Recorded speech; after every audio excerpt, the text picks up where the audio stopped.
Magandang umaga, kumusta po? Narito po ulit ang update natin para sa lagay ng ating panahon. Ngayong umaga po ng October 29, 2023 na kung saan sa ngayon ay patuloy pa rin po natin na binabantayan ang LPA na nasa silangang bahagi po ng ating bansa. Mababa naman po ang tsansa nito na maging bagyo for the next 2 to 3 days. Amihan pa rin ang hangin na umiihip dito po sa ating bansa, lalo na po dito sa Luzon.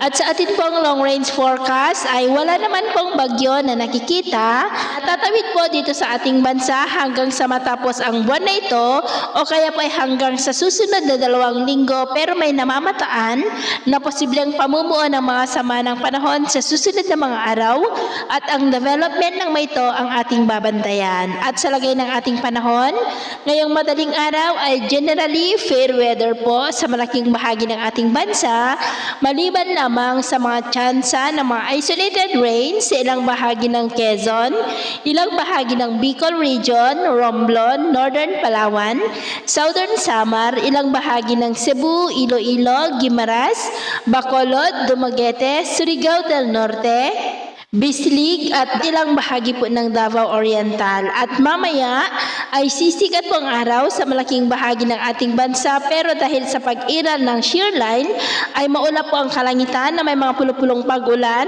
sa ilang bahagi po ng Bicol Region, Quezon, Eastern Visayas, maging po dyan sa may Surigao del Norte. At mamayang hapon, mas mataas muli ang tsansa ng maulap na kalangitan na may mga pulupulong pag-ulan sa ilang bahagi ng ating bansa. Kaya kung lalabas tayo sa ating mga tahanan, ay ugaliin po natin lagi ang magdala ng kahit anong panangga natin sa init ng araw at proteksyon na rin po sa mga biglaang buhos ng ulan. At sa atin naman pong mga baybayin, wala naman po tayong nakataas na namang gale warning signals, pero iba yung pag-iingat lamang po kung papalaot tayo para mas makaiwas sa mga sakunang pangkaragatan.